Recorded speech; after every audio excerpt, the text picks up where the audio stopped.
Dad. Good morning, Mother Sophia. And good morning, Brother Jesus. We're here because we want to be with you and spend this time in a very special way. Bless us abundantly with that love that is yours. Let it fill us abundantly as well. We ask this in your most holy name. Amen. Amen. Okay. Well, the reading this morning that I have from Neil Walsh, is one of his books, is a little different. It's going to demand, in a sense, that if we want to really understand, we're going to have to really accept what we should be accepting concerning God. So let me read first. Everything is happening for our own good. That statement right there is quite different. It could be no other way for those in the kingdom of God. And that is where I am at this moment in my life. This is not hell on earth. This life is not a trial and a tribulation. We are not in a school having to learn our lessons. Life is not a test that we have to pass in order to go to heaven. And if we fail, we go to hell. That's not what's going on here. We are not simply biological creatures. The result of the happenstance of chemical processes walking the earth, just trying to get through it, all without a minimum harm to ourselves and to others. We are creations of the deity. We are products of the divine. We are the individualizations of God. We are singular expressions of the singularity, essential elements of the essence of itself, of light itself. Okay, that's a lot. And starting with the very beginning, everything is happening is for our good, be it what we would call bad, negative, or not. It is for our good. So, what is behind all that? First of all, we have to accept the fact that God is total unconditional love. And being total unconditional love, we have to accept the fact that He didn't create us to punish us. He didn't create us to cause us trouble. He didn't create us to make life difficult. Being a total God of love, of unconditional love, He created us to be more like Himself and to be that to its fullness. Okay, now that has to be true. That's not what we live under, because we live under the idea that He is punishing us and He's going to send us to hell if we don't live a certain way. That cannot be true. It just cannot be true at all. And He cannot make a mistake in anything that He creates. Everything is perfect. He's God. That's his very essence.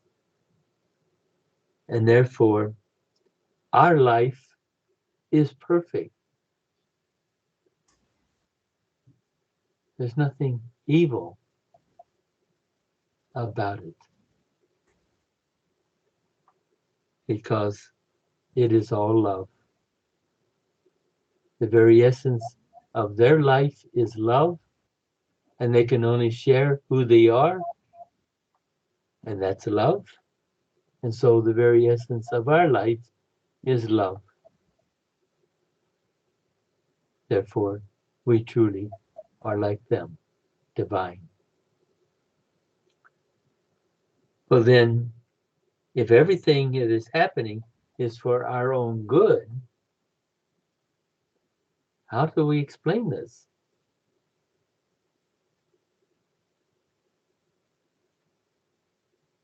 To explain it more than what we've already mentioned, we have to realize the life that we're living right now is not the first beginning of our life.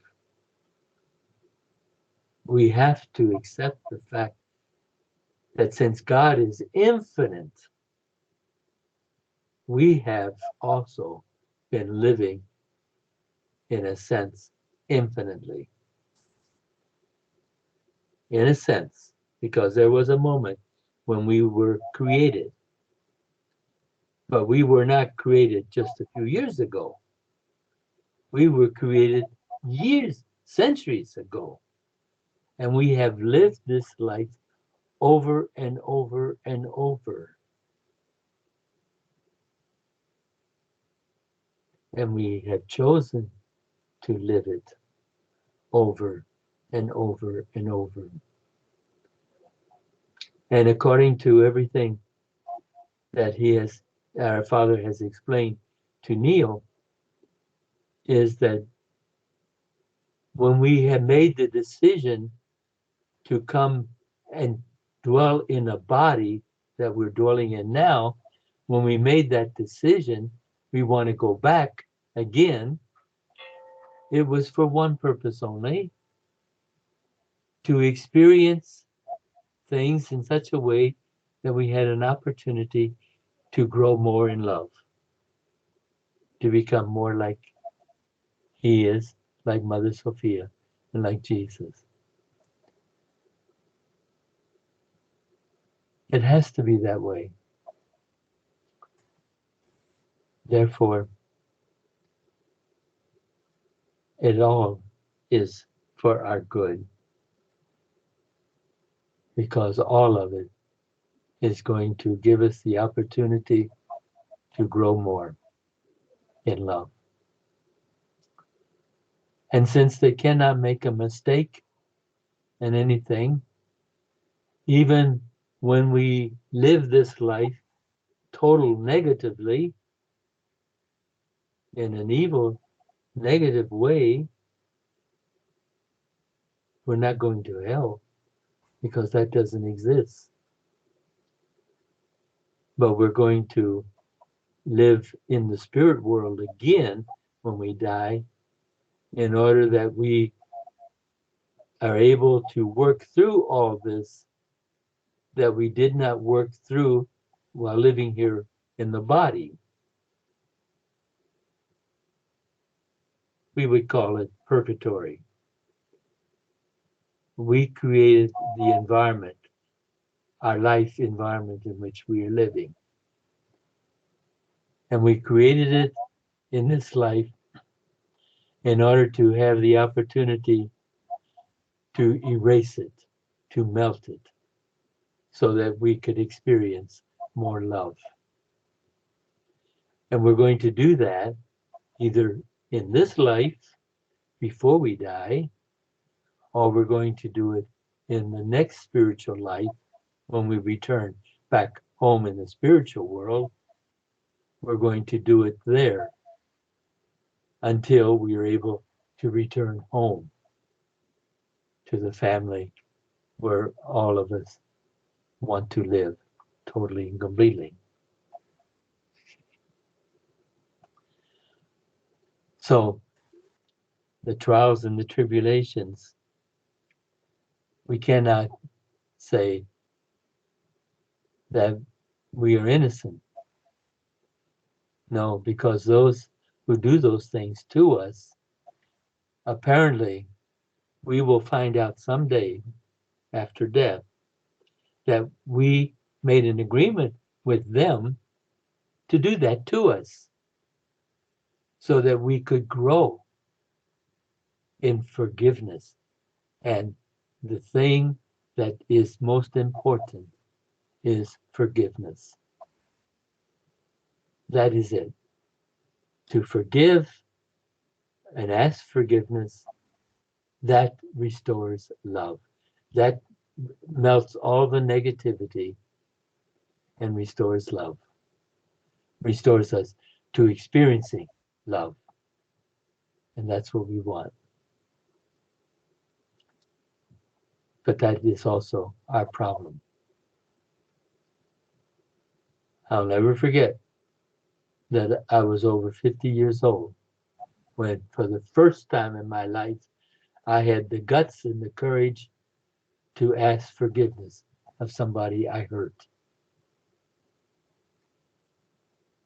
No, I always ignored that part and related to them as if nothing had happened. And the same with them hurting me, forgiving them.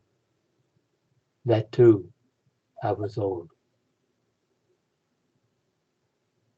And it still doesn't fall easily in life. But that's the good part of it. To do it, we have to grow in love. Love wants unity. Love is unity. And if when I make myself say, I forgive you, or please forgive me, we are deliberately making ourselves come together again in love. We don't do that, we are not truly together in love. And that is the growing process. Love, forgiveness. We choose the negativity because we want to grow in a certain area, experience what it is there, and then we feel that we want to get rid of that and get back. So we are divine. We are children of God, our father and our mother. We are their sons and daughters that we can never change, and we can never separate themselves from us. Never. Because they're eternal. We're not eternal in the sense of having existed eternally. We are eternal from the moment we have been created, and we were created in them, and that can never change. So we are, as he puts it, that singular expression of the singularity, the three persons in one, God. And the singular expression of that is our existence, our existence. So there we are in our life, that the more we are willing to forgive and express our forgiveness, the more we grow in love, the more we become truly family, brothers and sisters. And it starts in our own human family. It started with our parents giving birth to us. And as we grew as little babies and children, we started doing things that were negative because we wanted to experience. And our parents corrected us, but they corrected us, let's say, basically with love. They wanted to teach us if you go that route, you're going to end up with lots of problems. This is the route that we want you to go, love. And so we get hugged and kissed by our parents. But then there are those of us who have experienced parents, well, everybody experienced parents in different degrees, that sharing of their love in different degrees. But once again, we chose to be born into them to experience that so that we could grow more in love.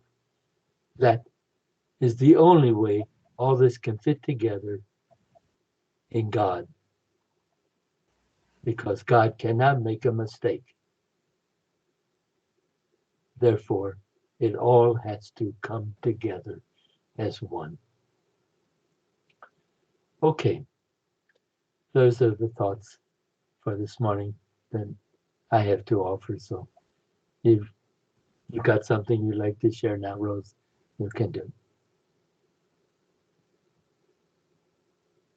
I had any trouble understanding what you were saying, because I knew that the truth was involved in all of that. We've got the standard today in the world, and we were told we were going to get it by the book of Revelation, I guess, that there would be a point where there would be chaos and destruction, uh, visions, all kinds of things that were, yeah, there's not correct, so to speak. Unfortunately, through the century, somewhere or other, we have lost that main thing of that is love. We were created in love, but you're worth anything. We've lost all that. Uh, in the world. And a lot of it came about when we decided, mankind did, to be super smart, create this, do that, make this better, that. And before in over our head.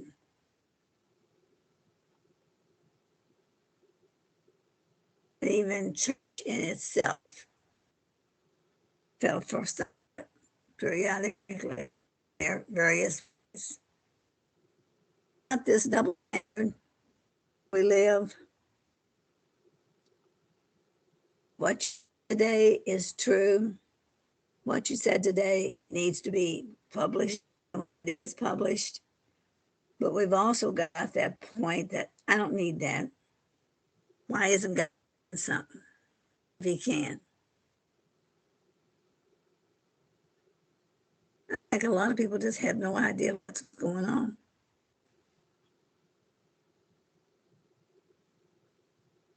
And they're miserable. Yeah. They really don't know. They really do not know. They are so miserable. It's beyond, I can't think anymore.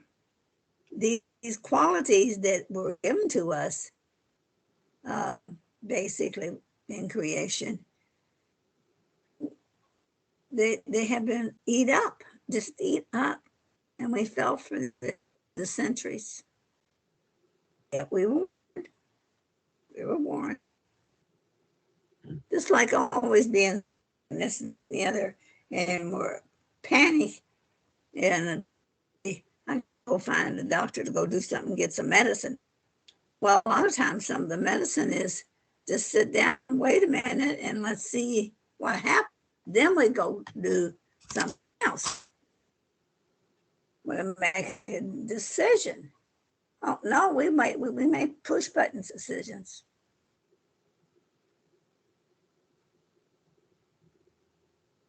So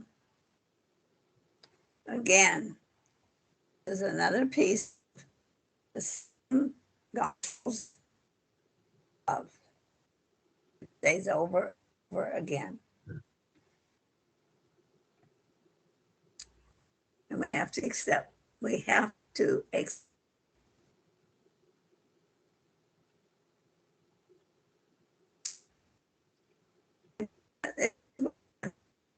It's, yeah, it is.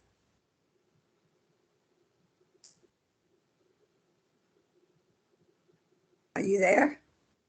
I am, yes. Okay. Okay. All right. So with this, we do exactly what we've said. We live it through. If we learn to live it through, I think one of the things both of us have learned, and it gets easier.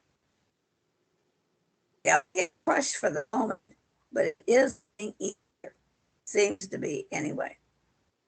And we realize we don't have to have all these different answers for everybody. And I think this is a mention. We don't have to explain everything. You've already climbed it. Let the thing go by behind you and go on. And that's where we're missing it. Yeah.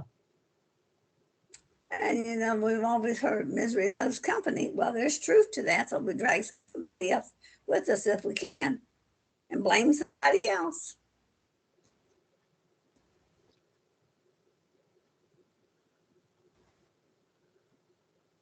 Yeah. The It's a thing song, huh? that which will solve all our problems is love, Is love, loving each other. Yeah. loving each other. But we must experience it first. It has to be an experience. And then we are convinced. Just to know about love is not No, enough. that is enough because you can explain it anyway. So that's why our work is so important to share love so that it is experienced. We just don't talk about it. We share it with others. That's the important thing. Okay. Well, Okay, so and yeah, we ran into a situation last night, and it just flung it every which way. But every time we turn around, I ran into a situation this morning later, and I tell you right, and I did not sleep night. I must have got up 4 or 5 times. And when I got up, I was so tired I couldn't hardly move. Oh, these are the things. And somebody says, I'll put you off the bank again. You're not going to go there. You get somebody's energy to push us out. yeah. That's exactly what we're doing. And that gives Okay, you go that on. That's it. that gives you the opportunity to thank them so that you can forgive them and you can grow in love. Yeah, that's right. Yeah, that's what it's about. Yeah. Okay. All right. Okay. Let's get lost with our meditation and ourselves. Okay? Yes, that's fine. Okay.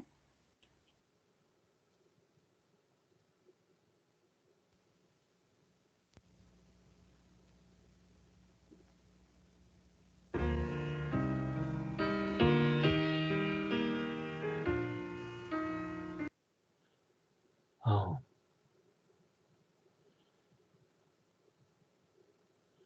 I'm sorry. The hymn's the wrong one. Yeah, it's too far down.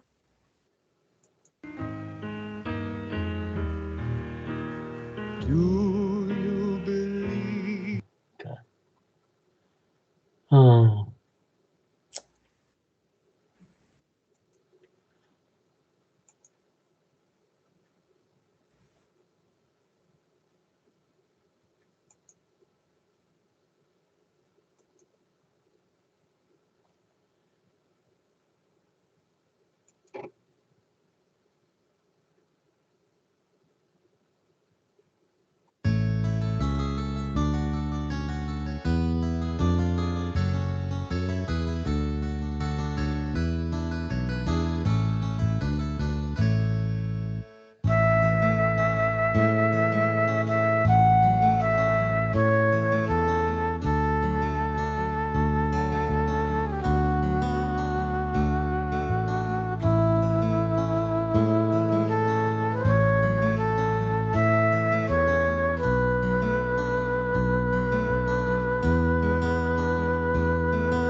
And on the night of his Last Supper, Jesus took bread and he offered it to our Father for his blessing.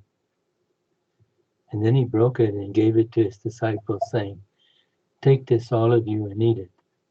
This is my body, which will be given up for you." Then he took the cup with wine, and he offered it also to our Father for his blessing. And then he gave it to his disciples, saying, "Take this, all of you, and drink from it. This is the cup of my blood, the blood of the new and everlasting covenant. It will be shed for you and for all, so that sins may be forgiven. And do this in memory of me." And my beloved guardian angel, Jonathan Tom, please take this communion to all those who are with us in spirit this morning, that they too may be united in this love embrace with Jesus. Amen.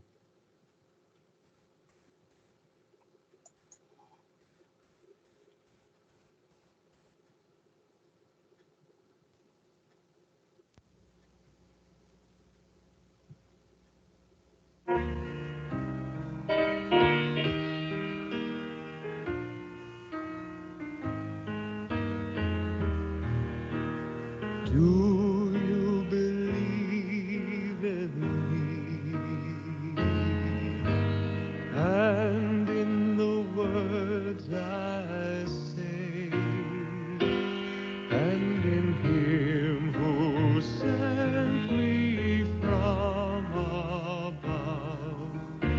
Do you believe in my love? I've tried so many ways to show you my love and show you who I am.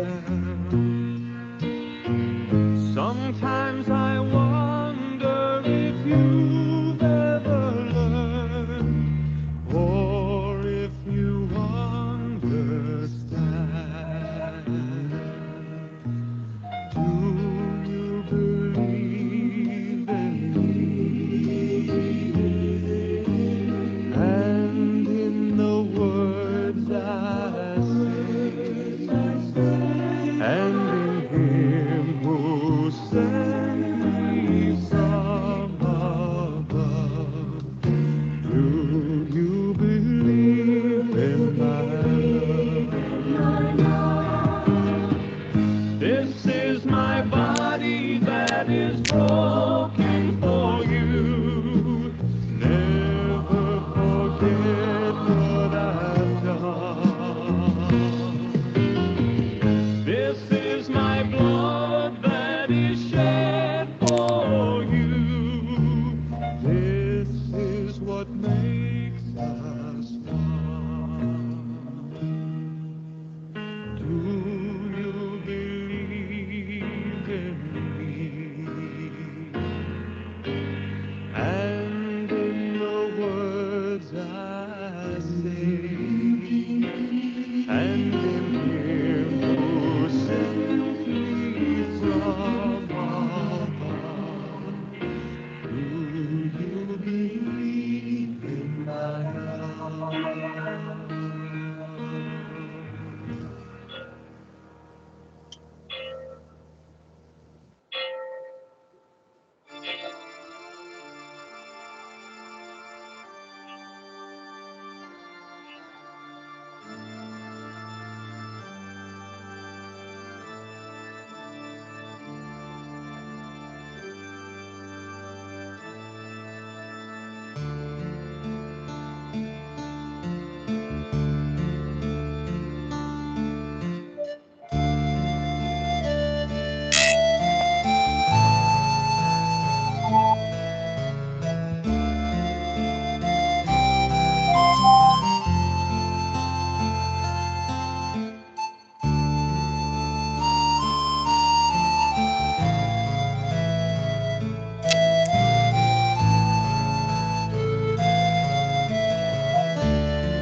And thank you, Dad, Mother Sophia, and Brother Jesus, for being with us today. Let us continue to enjoy the day and be able to share this love that we have. Amen. Amen. Okay.